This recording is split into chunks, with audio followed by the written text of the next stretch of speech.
डहाणूच्या सारणी येथील गर्भवती मातेसह तिच्या गर्भाशयातील बाळाचा उपचारांअभावी मृत्यू झाला असून आज नवनिर्वाचित पालघरचे आमदार राजेंद्र गावित यांनी मृत महिलेच्या कुटुंबियांची भेट घेत सांत्वन केलं आहे।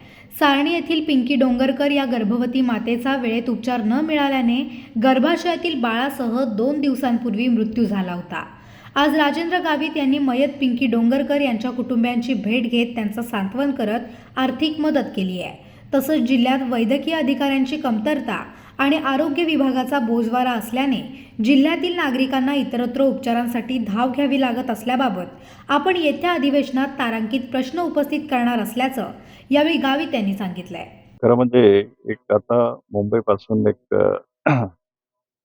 60 ते 70 किलोमीटरवरचं हे अंतर असताना, शिवाय या ठिकाणी कासासारखं उपजिल्हा रुग्णालय असताना सुद्धा ज्या पद्धतीने ही दुर्दैवाने ही जी घटना घडली, ही अत्यंत म्हणजे क्लेशदायक अशा प्रकारची घटना आहे। खरं म्हणजे वेळीच या ठिकाणी ॲम्ब्युलन्स जर मिळाली असती, तर कदाचित या ठिकाणी या एका आदिवासी महिलेच्या आणि पोटात असलेलं बाळही म्हणजे त्या ठिकाणी वाचू शकलं असतं। एकंदरीत आरोग्याच्या बाबतीमध्ये बघितलं तर अत्यंत सर्वसामान्य माणसांना ज्या पद्धतीने जी ट्रीटमेंट द्यायला पाहिजे, अजूनही जी मानसिकता आहे म्हणजे गरीब आणि श्रीमंत अशा प्रकारची जी मानसिकता आहे, अजूनही त्या डॉक्टरांच्या मनामध्ये ज्या पद्धतीने असायला पाहिजे, ती दुर्दैवाने या ग्रामीण भागामध्ये ती दिसून येत नाही।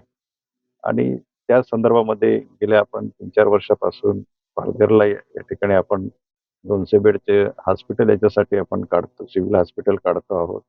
जव्हरला सुद्धा 200 बेडचे हॉस्पिटल काढतो आहोत, परंतु तेव्हा होईल। परंतु या ठिकाणी अशा प्रकारच्या घटना घडू नये या संदर्भामध्ये मी संबंधित आपले डेप्युटी डायरेक्टर यांच्याशी पण मी बोललो आणि त्यांना जे संबंधित जे कोणी अधिकारी किंवा जे कोण डॉक्टर त्याला जबाबदार असतील किंवा ॲम्ब्युलन्सचे जे आपले कंट्रॅक्ट जर त्याला जबाबदार असेल, तर त्याच्यावर त्या ठिकाणी ती कारवाई केली जाईल। आणि या संदर्भामध्ये मी अत्यंत सिरियसली या संदर्भामध्ये हा प्रश्न आम्ही विधानसभेमध्ये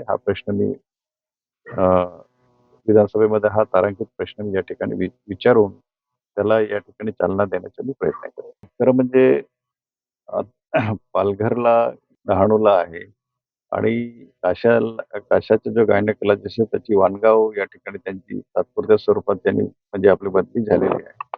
परंतु या उद्यापासूनच बरं का या ठिकाणी डॉक्टर धोडी जे गायनेकोलॉजिस्ट आहे त्यांना कायमस्वरूपी या कासा या ठिकाणी त्यांना ठेवता येईल, म्हणजे कायम त्याची अपॉइंटमेंट करता येईल। आणि भविष्य काळामध्ये कारण हा ग्रामीण भाग आहे आणि जंगलपट्टी असल्यामुळे या ठिकाणी सर्पदंशासारखे सुद्धा मोठे प्रकार या ठिकाणी होतात आणि भविष्य काळामध्ये अशी घटना घडू नये आणि गायनेकोलॉजिस्ट ज्या ठिकाणी जिल्हा जिल्हा दर्जाचे रुग्णालय आहे, त्या ठिकाणी प्रत्येक ठिकाणी गायनेकोलॉजिस्ट असायला पाहिजे। म्हणजे तशा पद्धतीने आपण नियोजन करू आणि अ, अधिवेशनमध्ये हा प्रश्न धसास लावून मला आशा आहे की निश्चितच आम्ही जे काही नवीन आमदार आहोत, ते सगळे मिळून आम्ही या ठिकाणी तशा पद्धतीने प्रयत्न करू।